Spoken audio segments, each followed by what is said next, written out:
Corbie time. It's Friday, college basketball. Why don't we just get right to the hits?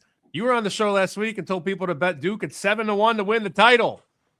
And you even said, look, there's a chance they lose, but if they win, you can kiss that 7-1 goodbye. Corbie, I see a plus 390 on Duke to win it all right now. Yeah, Sammy, I would say that, it's possible I'm getting lucky, but man, it's a lot of lucky times in a row, so I'm gonna call this one luck again, just one more time, but it was a good bet.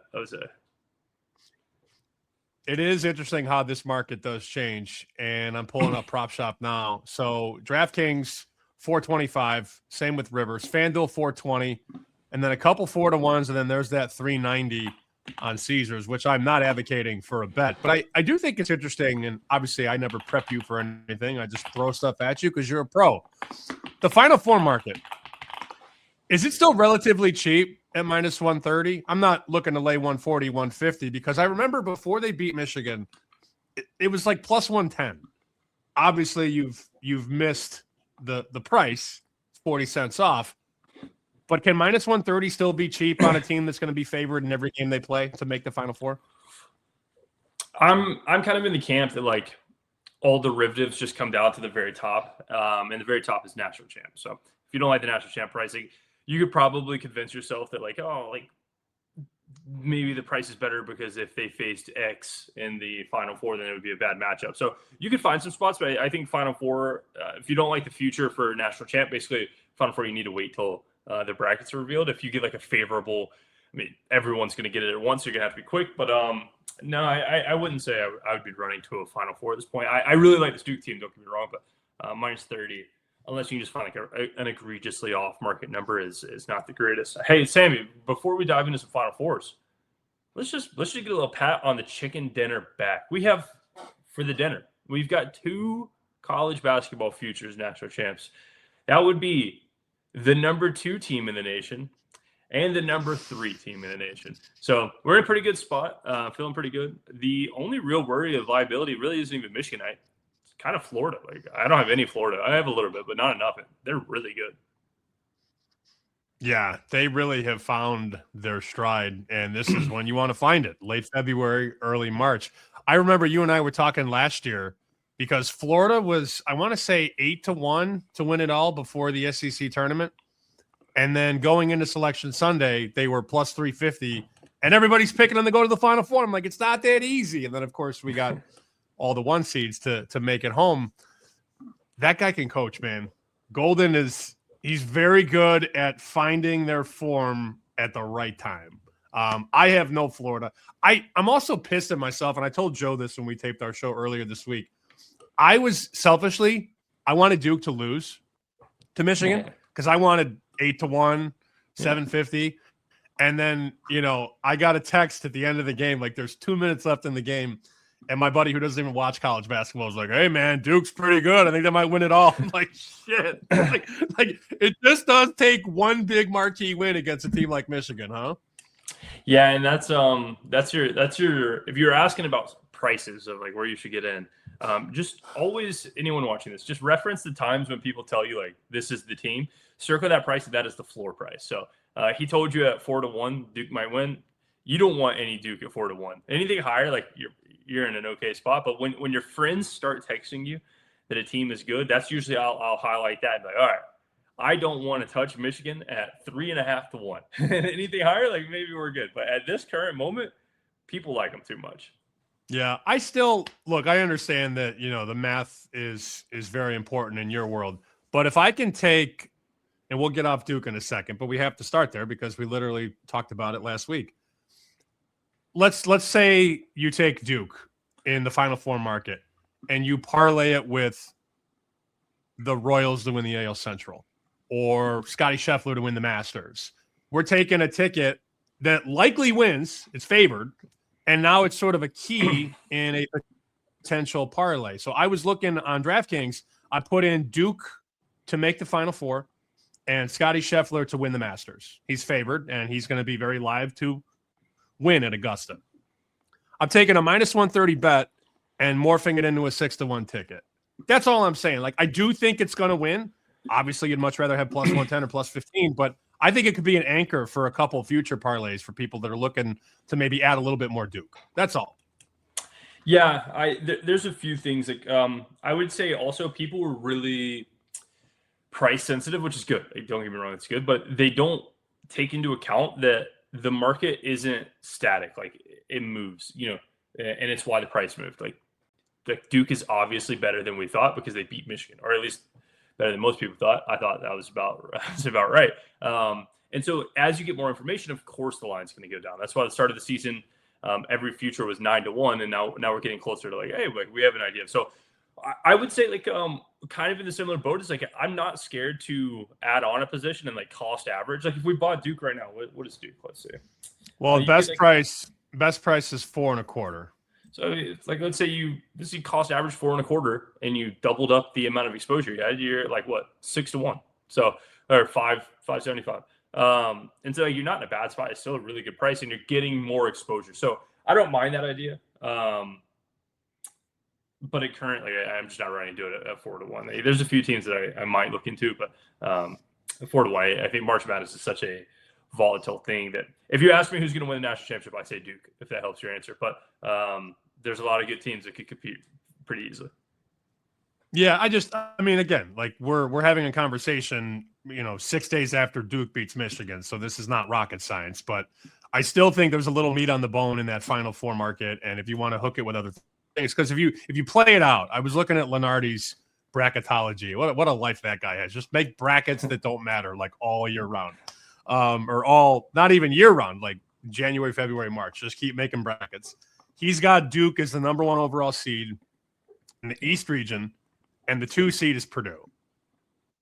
My numbers have Duke 6 on Purdue. And I'm a little bullish on Duke and a little down on Purdue. But what do you have Duke Purdue in a potential Elite 8 game? 6 is probably right. After last night, 6 is probably even a little soft. Purdue's not good. I hate that team. I've never trusted Matt Painter. So that's my point. They're going to be a double-digit favorite in every tournament game probably until the Elite 8. And then they'll be a 6-point favorite or whatever. And you got minus 130 potentially. So that's all. I hate how much I love Illinois tonight. Let me remind people, I went to Illinois. I love Illinois, but I also how many times have I told you in our 5-year friendship that I love Illinois tonight? It's been like twice. I think they should be favored tonight against Michigan. Yeah, it's not much. And I think there's something to that. When I fade UAB, that's usually the best bets I got. I would be curious what my ROI on the fade the Blazers is. So it is a good understanding to have a bias, but know your bias. So I don't hate it. You want to dive into the game? You want me to give my player you prop? Were talking about some props, right? Yeah, you got a prop for us. Yeah, I bet this game. I'll note that Michigan really has struggled with a few things this year. I'm not the biggest Michigan guy. Obviously, they're good, and it's not like hate towards them. Yaxel Lindenborg, former Blazer, one of my favorite players in the nation. But they got this unbeatable stigma, unfortunately for them, and I think it doesn't play out like that. So the issue with Michigan, and we've seen it a few times, is they run a drop coverage defense, which is all white screen. Sammy P, what you doing? And it forces them into allowing open threes. So, you think out loud, what are the teams that gave Michigan a lot of trouble? Wisconsin, who shoots a ton of threes, won that game outright. Nebraska, who probably should have won that game outright. Those are the type of teams that have really given Michigan any headache because they have so many bigs and they play drop coverage so that second pass is wide open. Now, the real issue here, and I'm going to pick on him because I don't like him. Don't like is a strong word. If I met him, I'm sure he's a good dude. Underwood. I thought you were talking about Brett Underwood. I thought you were going to torch my guy Underwood. Now, Elliot Cadeau, the point guard for Michigan, doesn't play defense. He plays what I call a run out. So basically, they play drop coverage. He's helping. If the ball gets passed out, he just runs at the guy. And there's no breakdown. There's no nothing. The issue in that with Illinois, and this is a long-winded example, sorry. The issue with that with Illinois is they don't shoot that first pass. They do a hockey assist over one more time, which means no one will be on that because Elliot Cadeau didn't close out. Giving my guy, I don't know how to say his last name. Help me out here, Sammy. David Merkovic over 11 and a half. Yeah, it's close. Over 11 and a half points, plus 102 FanDuel. I think it's a great price. I have them at 15 points, so I will take that 11.5 plus 2 pretty easy.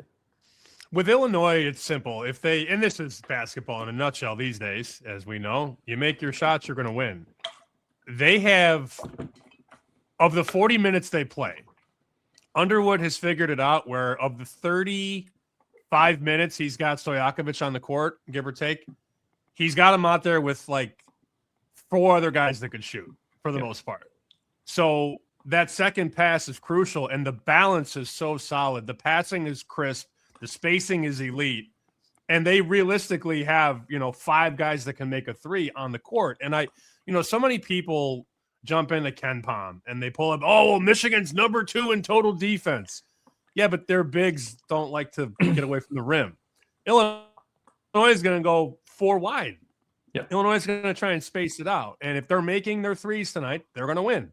Again, that's college basketball in a nutshell. I hate to make it so simplistic, but if they're making their shots, Michigan's going to struggle defensively. And the point about Cadeau is a good one too, because he's an awful defender. Total a little high, I thought, at 160, but at least on the open. Oh no, wait a minute. They open 155. Okay, so 160.5 right now at Chris, which seems a little high. I would not be betting over 160.5. What do you have the total at? 160. So I bet the over at open, but I do agree it's went a little far. You had what, 55, 56? No, I had 160. Can you hear? Yeah, no, but it's saying it opened at 155.5. Oh yeah. Oh, you're saying what did I have? I thought you meant my number. Yeah. I bet 56. Yeah. Okay, you got a great. I was like 160 seems high. But then again, Illinois got the highest offensive efficiency in the history of Ken Pom. So we know what that's all about. Any of these other games on the board before we turn the page to Saturday? There's not really anything good. I ended up betting some Akron Kent State over 164.5. If you remember, these teams absolutely hate each other. It's like an actual rivalry. They got 4 kids suspended, made them not play in their conference tournament, made them miss out on March Madness. It is blood over there. So took it over there thinking there's going to be some fouls. Is it priced in the market? Maybe, but I'm at 170 and I saw some 165s earlier. So took a little stab there, but nothing crazy. As for Saturday, you can watch along here on YouTube. Not many lines, although DraftKings and FanDuel are fighting for supremacy before the big boys get involved. I was laughing, and I told you this story before the show started here. Fox wants picks, and they're like, hey, send them on Friday for Saturday. So I gave a Friday night pick, and then I gave a Saturday pick. And I put in my email, because FanDuel was the only place up at the time, I went the over in Tennessee, Alabama, which I want to say, FanDuel, by the time I sent the email, FanDuel was the only place up. And they had 164.5. So I'm like, all right, over 160. I don't have anything else. And then right when I hit submit on the email, DraftKings opened at 162.5. And I basically called my editor. I'm like, yo, 162.5. Like, don't post it until you change the number. But that's DraftKings and FanDuel trying to open up college basketball markets. When you see a total 162, 163, 164 next to Tennessee, you're sort of programmed to think that that's too high. But this defense is nowhere near as good as some of the ones he's had the last few years. Yeah, defense not as good. Point guard doesn't care to play defense. He's a scorer. And Nickelman has been a good ISO guy. I don't hate it. It looks like my number's like close to 64. But situationally, like Wednesday I was at the Bama game, Bama Mississippi State. And if you want to talk about this is going to sound crazy, but a buy low. Bama scored 100 points in that game, and I'm talking about a buy low. They hit 16 threes in the first half. I don't even know if they shot. Like, I was sitting there kind of bored. They didn't shoot threes in the second half. They let off the gas as much as they possibly could. And I think it was a close game for them. Like, it wasn't close. It was like 17 in a game that they were about to break the NCAA record for most threes in a game. Like, they definitely let off the gas. So if this game is close, a lot of points, and if Bama gets out early, then you could see some slowdown. But I can't imagine that's going to happen in a game that's lined this close. Yeah, they took 50 threes in that game. Yeah, 50. That's what they do. I mean, yeah, that's all Nate. That's all Nate Oates wants to do. We're gonna shoot threes and we're gonna try and get dunks for layups. That's all we're gonna do. I'll give Nate Oates some credit. There was one play in the game where I was like, man, this team loves Nate Oates, and I respect that. They had hit 16 threes in the first half, and with 40 seconds left, basically you're going for a 2-for-1. There's 45 seconds left. You're going for a 2-for-1. You get the rebound, you bring it up the court. Don't have time to run a play. I think it's Aiden Holloway. Aiden Holloway at the logo just yanked it, and he had just hit 2. So he just pulled it like 28 seconds of the shot clock. Pulled it, airballed straight out of bounds. Looked over, and Nate Oates cracking up laughing because from an analytics standpoint, honestly, I mean it's a bad shot, of course.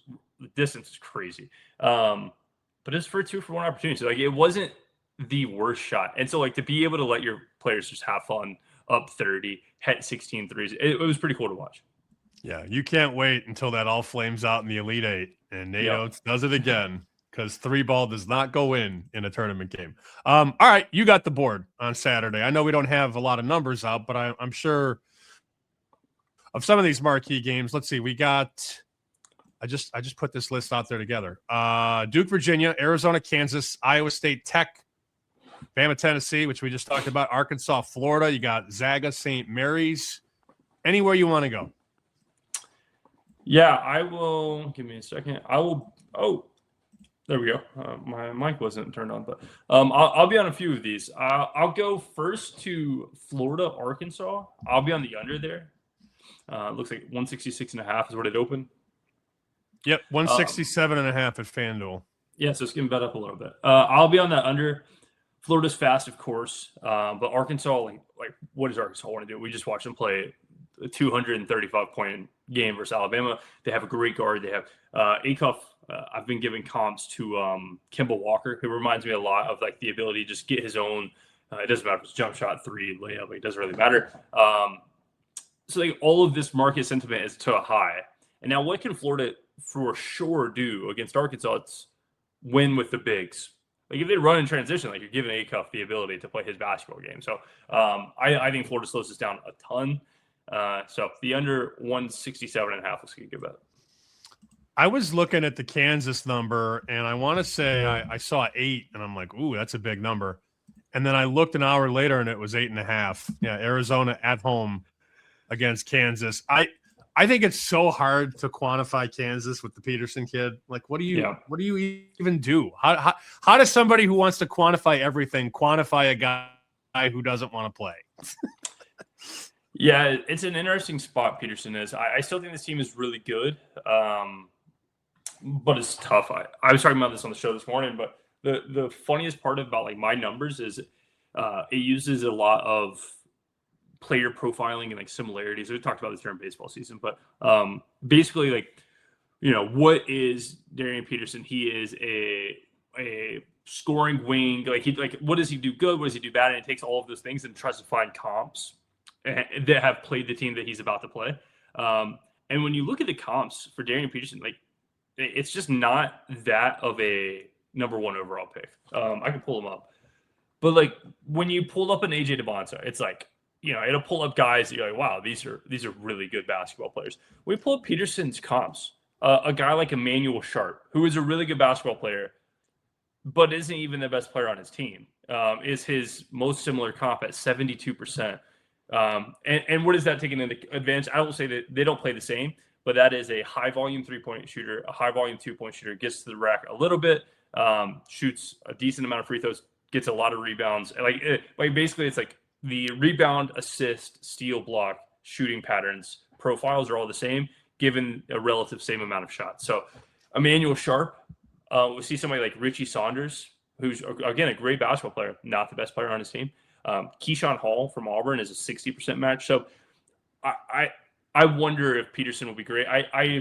I'm not too big on the he's just not trying thing. I think there's something wrong with him, and I think he'll be fine in the NBA. But I worry more that it's been overhyped in the sense of he's actually that good. DeBonta's awesome. So I don't have Peterson as a massive factor in my Kansas number, which just sounds hilarious to say. I actually think that the most impactful player on their team from a sense of box plus minus is Melvin Council, their point guard. He played no defense for the first 4 weeks of conference play. and has stepped up his defense a ton. So I think he matters a real lot. And this is going to be a good game. I had this going over, Sammy. So I'm at 153, see 146.5. I'm pretty over here. Oh, wow. Yeah, you're a touchdown over in that one. Yeah. I'm curious, not to put you on the spot, but you brought up the comps. What are the comps on the Bonsa? I'm really interested to hear some of those names if you have those. Yeah, let me see. Trying to think who he reminds me of. So it's only this year. It's pulling comps versus the similar competition this year. So when you pull up the Bonsa, it'll only be comps who have played West Virginia this year. Guys like Joshua Jefferson, Koa Pete, JT Toppin, some really good names. They're the best player on their teams, every single player. And then Juke Harris, who had 28 in his game versus West Virginia. So a lot of guys who played really good games versus West Virginia. So I don't have a number in front of me. Another player prop that's just going to be a crazy number. I have DeBonta scoring 30 tomorrow. I can't imagine his player prop is 30. So I'll be on the over points there. He reminds me, I see a lot of McGrady in him. Yeah, I do. Now McGrady became a weapon from 3, and AJ's certainly not there yet, but he's still learning how to play the game. Fuck, he's still growing too. He's 18. Yeah, he's unbelievable. The potential is unmatched. But there have been a couple teams that have been because I've seen probably 6 of his games now. There have been a couple coaches that have been like, go ahead, shoot it. We'll give you the 3. There was one game I think he was 2 of 9 from 3, and that's how I would. If I was preparing for AJ DeBonsa, I would make him think he's Dirk Nowitzki and keep shooting. When he gets to the rim, that's the problem. But if he works on that jump shot, man, he's gonna be a stud. What else for tomorrow, Saturday? Those are the 2 main ones. Let's see. Over in Kansas and under in Florida. Let me pull up. I know you hate Gonzaga, but man, it's hard to not take them -1.5 against St. Mary's. I'm a Gonzaga fan. I'm a Mark Pope guy. This year I don't. Yeah, Pope, whatever. This year I agree they're not the greatest, but my number is shady Gonzaga there. An interesting one is going to be Seton Hall, UConn. It's going to be a really low total. It looks like 127.5 is the open, and so people are going to be running away from that UConn side. Man, this defense has figured it out. They know what they're doing. I mean, it's hard to hold any team to 1 field goal in the second half, especially St. John's. So they have figured it out, and this is going to be. I wouldn't recommend watching it. What is the spread there? They got UConn -14.5. There's only one way that every person's going to run and bet that. It's the dog of 14.5 on a small total. Yeah, and directionally, might get blown out. Directionally, I'd be on the favorite there. Yeah, that was another team, because going into the St. John's game, which was just so impressive. You mentioned the second half, and I had one of my guys. He has a UConn Big East ticket. They have to win the regular season. He had a 2-1 ticket, and he's like, "What do you think?" I'm like, "Well, you're a 6-point favorite. I think you're going to win." And I go, "If UConn wins, you might get St. John's -130." I looked up the next morning; it was -110. So he's got a really good bet there on UConn at 2-1. But there's a team that they're going to go to the Elite 8, right? And then a 3-1 Final Four. I don't love 3-1, but I'll tell you what, I'd rather bet UConn 3-1 than Illinois 2-1 to make the Final Four. Agreed. I think we talked about this even last show. I think UConn was my middling pack team, and then my long shot was Tennessee, who beat Vandy but lost to Missouri. I still like that, but 60. Yeah, wasn't UConn 22-1 or something, and now they're 12-14-1.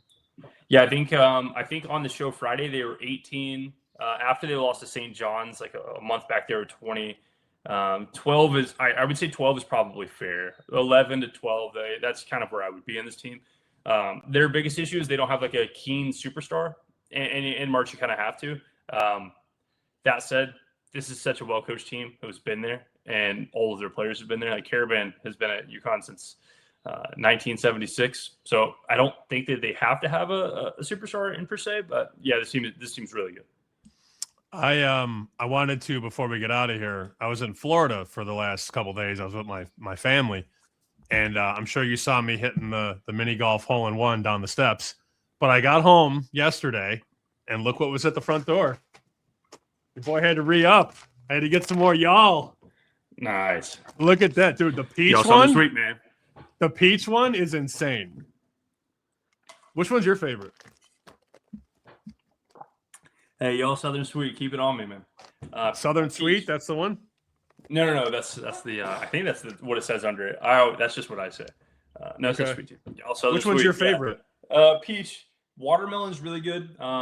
Peach is probably my favorite. Watermelon in the summer is really good. But hey, you get that peach, and you get some 21 plus drinks that are also peach flavored, and you get that a little swirl and a little tubberooski. It's a good time, Sammy P. I was watching your brother put up a video of this guy who looked like he was 70 years old, and he was making the tea, and I was just, You know who that guy is? No. Cy Robertson. That's Duck Dynasty, man. It's like is it? I never watched. Well, I didn't watch it, I'm watching. He's like, a classic. He put so much sugar in it. I'm like, oh my god! He just kept going. So he kept going back. Man, I could go on this rant forever. I just got back from Birmingham, and man, it's a deep South thing, man. Like they don't. I mean, I've been in it my whole life, but I moved to Florida, and I like took one step back, and I was like, how much sugar? Like, so I switched like Diet Cokes. I use Splenda in my tea, like all the stuff, just because I was like, man, this is crazy. I go back up yesterday, Sammy. I can't even drink the water at my family's house. It's got sugar in it. I took a sip and I was like, what are we doing here? Like, oh my god, whole milk. And they might have added sugar to the whole milk. I was like, golly, dude, like, you need some Tums or something, buddy. Yeah, we're not drinking milk now. We're just drinking buttermilk. Like they got heavy whipping cream as their milk. They got sick. My brother will realistically put 2.5 scoops of sugar in that sweet tea, and I'm like, I dilute it by about 1 entire cup of water. The guy that was he had like a shovel, like one of them little plastic shovels, and I was like, he's not. Oh my god, he's going back for more. Just pummeling this poor sweet tea. We have a shovel in our sugar at my grandparents' house right now. I believe that wholeheartedly. Anything else before we say goodbye? No, man. I'm excited for March Madness, best time of the year. We can do some kind of like March Madness guide video or like breakdown video, like when the bracket reveals. Be like, well, this is the optimal way.